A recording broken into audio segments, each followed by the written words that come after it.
brought to you by Silver Pumps.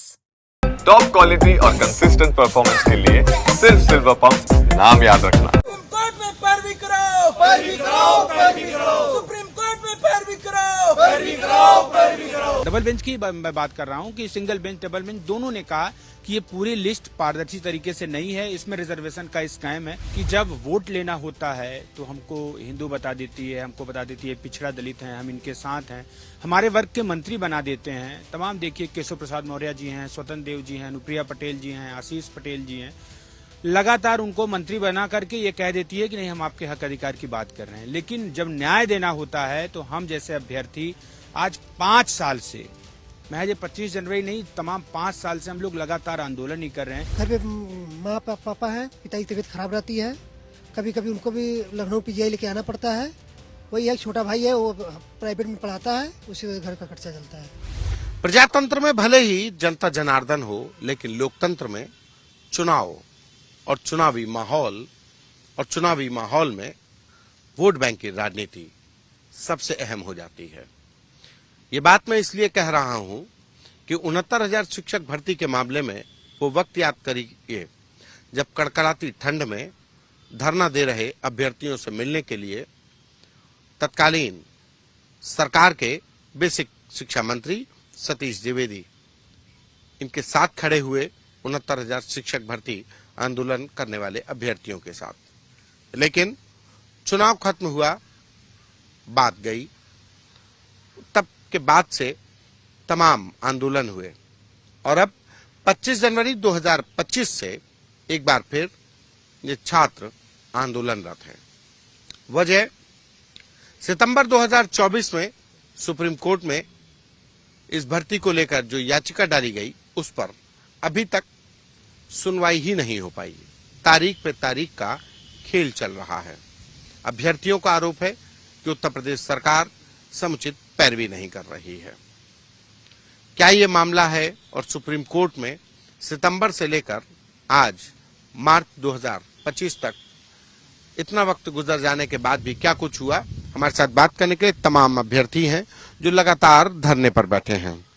Arvind भाई, पहले तो ये बताइए कि आप लोग धरने पे धरना दे रहे हैं, कुछ रास्ता दिखाई पड़ रहा है? देखिए सर, लोकतंत्र में की खूबसूरती है कि हम अपनी आवाज उठा सकते हैं और ये सरकार को चाहिए कि जब वोट लेना होता है तो हमको हिंदू बता देती है, हमको बता देती है पिछड़ा दलित हैं, हम इनके साथ हैं, हमारे वर्ग के मंत्री बना देते हैं। तमाम देखिए केशव प्रसाद मौर्य जी हैं, स्वतंत्र देव जी हैं, अनुप्रिया पटेल जी हैं, आशीष पटेल जी हैं, लगातार उनको मंत्री बना करके ये कह देती है कि नहीं हम आपके हक अधिकार की बात कर रहे हैं। लेकिन जब न्याय देना होता है तो हम जैसे अभ्यर्थी आज 5 साल से, महज 25 जनवरी नहीं, तमाम 5 साल से हम लोग लगातार आंदोलन ही कर रहे हैं। स्टेप बाय स्टेप हमको सफलता मिली, सरकार झुकी भी। सरकार ने कहा कि रिजर्वेशन स्कैम हुआ है, योगी आदित्यनाथ जी ने माना, 6,800 की लिस्ट भी निकाली, वो लिस्ट हाईकोर्ट में चैलेंज हुई। हाईकोर्ट ने कहा कि नहीं, पूरी लिस्ट ही आरक्षण, मतलब पूरी लिस्ट में आरक्षण घोटाला हुआ है, फिर से पूरी लिस्ट बनाई जाए। उस आदेश को भी सुप्रीम कोर्ट में चैलेंज कर दिया गया। हाई कोर्ट की डबल बेंच ने भी 69,000 शिक्षक भर्ती को लेकर के नई लिस्ट बनाने को, हाँ, हाई कोर्ट के डबल बेंच की मैं बात कर रहा हूं कि सिंगल बेंच डबल बेंच दोनों ने कहा कि ये पूरी लिस्ट पारदर्शी तरीके से नहीं है, इसमें रिजर्वेशन का स्कैम है। राष्ट्रीय पिछड़ा वर्ग आयोग ने भी अपनी रिपोर्ट दी थी। योगी आदित्यनाथ ने स्वयं जांच कराई, 5 सदस्यीय कमेटी जो कि सीनियर IAS थे, उनकी जांच रिपोर्ट आई। जांच रिपोर्ट में पता चला कि नहीं, घोटाला हुआ है। योगी आदित्यनाथ जी ने बुलवाया, 22 दिसंबर को 2021 को हम लोगों को बुलवाया और ये आप लोग मिले मुख्यमंत्री? हाँ, मुख्यमंत्री से 5 सदस्यीय टीम मिली। मुख्यमंत्री जी ने कहा कि जो गलती हुई हम सब क्षमा मांगते हैं आप लोगों से, आप लोग डिजर्विंग हैं, आप लोग एलिजिबल कैंडिडेट हैं, आपको नियुक्ति दी जाए, 2 दिन में नियुक्ति दे दी जाए। फिर बेसिक शिक्षा विभाग के जो अधिकारी वही रहे, उन पर कोई गाज नहीं गिराई गई। अगर उस दिन योगी आदित्यनाथ जी उन अधिकारियों को सस्पेंड करते, उन अधिकारियों के ऊपर गाज गिराते, जेल भेजते, तो आज वो अधिकारी ये गलती करने की फिर से जरूरत ना करते। वही अधिकारी 5 जनवरी को लिस्ट निकालते हैं और हम लोग बहुत धरना दबाव बनाते हैं, तब 5 जनवरी 2022 को लिस्ट निकालते हैं, 8 जनवरी को आचार संहिता लग जाता है, फिर से हम लोग इंतजार में सरकार बनाते हैं। सरकार बनाने के बाद हम आपके हैं कौन, ये अधिकारी भी कहने लगते हैं। और मान लीजिए सरकार तो मतलब एक तरीके से ऐसे दूध में मक्खी निकाल के फेंक दे, वहां डबल बेंच का आदेश आ गया। लेकिन फिर आप लोग सुप्रीम कोर्ट भी तो चले गए। नहीं, हम लोग सुप्रीम कोर्ट नहीं चले गए, हम लोग तो हाई कोर्ट के डबल बेंच से जीत गए थे। हाई कोर्ट ने कह दिया कि आप पूरी लिस्ट बनाइए, फिर से फ्रेश लिस्ट बनाइए, और रिजर्वेशन को देखते हुए, चूंकि रिजर्वेशन की गड़बड़ी, जो रिजर्वेशन रूल 1994 है उसके हिसाब से आप बनाइए, 36 है उसका मानक का पूरा पालन करिए। अगर उस तरीके से लिस्ट बनेगी तो हम लोग तो नौकरी पा जाएंगे। फिर सरकार के अधिकारियों ने फिर पूरा गोल गोल घुमा के जनरल वर्ग के अभ्यर्थियों को उकसाया कि सरकार चूंकि वोट की राजनीति हो रही है, दबाव में है, सरकार उन लोगों को नौकरी दे देगी, जल्दी से तुम लोग जाओ सुप्रीम कोर्ट में, नहीं तो हम लोग भी जेल जाएंगे और आप लोगों की भी नौकरी जाएगी। बेसिक तो वो एक ये था ना कि भाई हाई कोर्ट ने जब वो लिस्ट दोबारा से बनाने के लिए कह दिया तो अनारक्षित यानी कि जनरल कैंडिडेट सुप्रीम कोर्ट चले गए, और चूंकि ये कह दिया गया था कि 31 मार्च तक किसी को नौकरी से नहीं निकाला जाएगा, एक सेशन पूरा होने के बाद, तो जिनकी नौकरी जा रही थी तो उनको भी अपनी नौकरी बचाने का तो अधिकार था, सुप्रीम कोर्ट चले गए।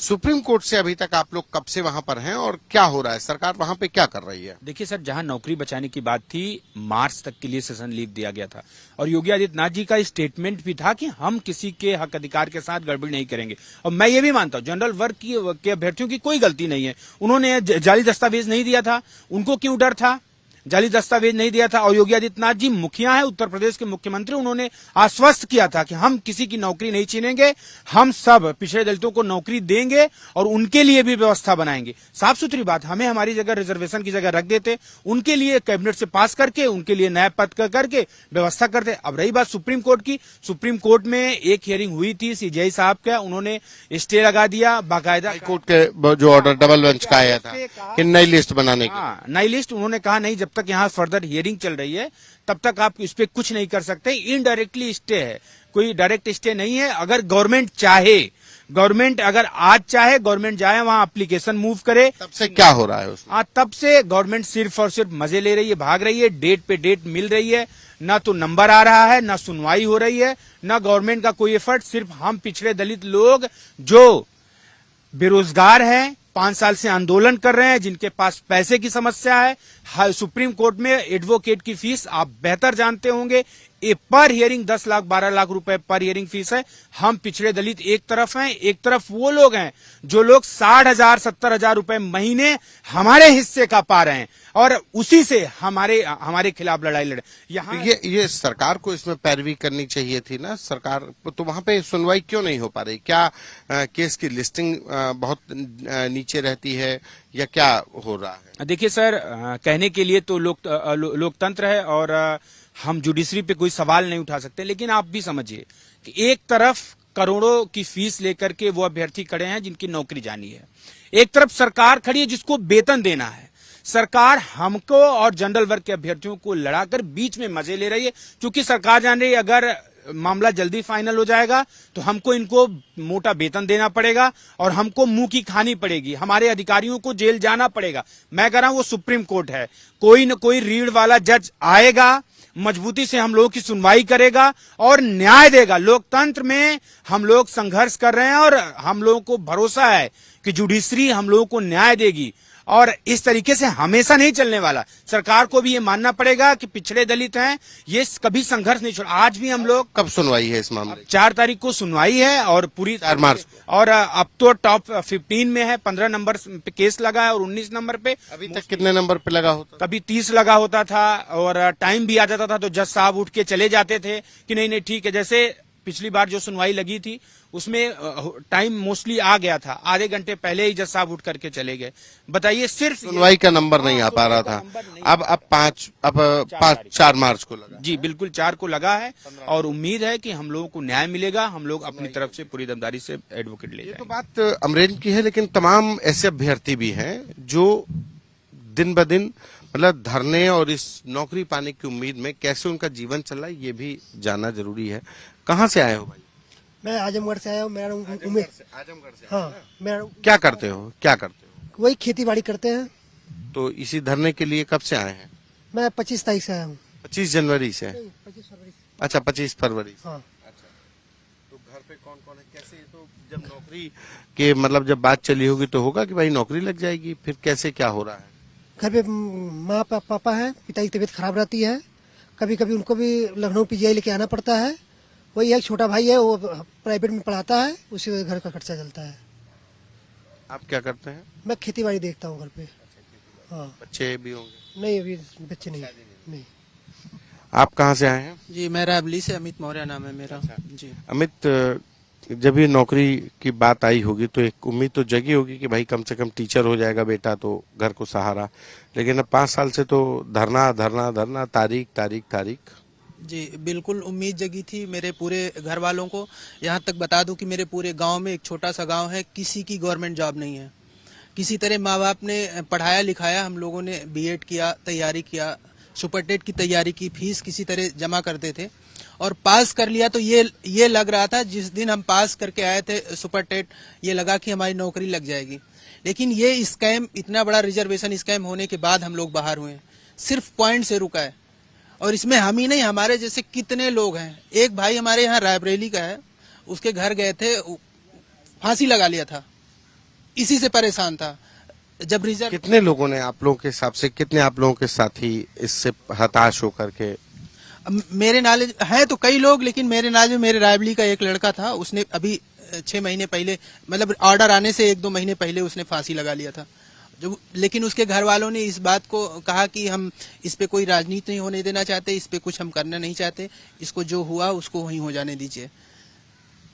इनके हाथ में पोस्टर है, हमारी सिर्फ यह गलती है, हम दलित पिछड़े अभ्यर्थी हैं। ये इनके हाथ में है कि योगी जी पिछड़े दलित शिक्षकों को नियुक्ति दो या मुक्ति दो। जाहिर सी बात है कि अगर आप भर्ती कर रहे हैं तो या तो भर्ती क्लियर करिए, और या फिर कम से कम बच्चों को ये तो पता रहे कि उनको अब अगली तैयारी कब करनी है, किस भर्ती की करनी है। ऐसे में भर्ती पूरी भी नहीं हुई, भर्ती में पहले घोटाले, फिर जांच, फिर कोर्ट, और कोर्ट में तारीख पर तारीख। तो ऐसे में ये अभ्यर्थियों के पास सिर्फ एक रास्ता बचता है, और वो है धरना प्रदर्शन का। उम्मीद है कि सुप्रीम कोर्ट में सुनवाई के बाद इनको फैसला मिलेगा, न्याय मिलेगा। कैमरा पर्सन संदीप के साथ संतोष कुमार, यूपी तक।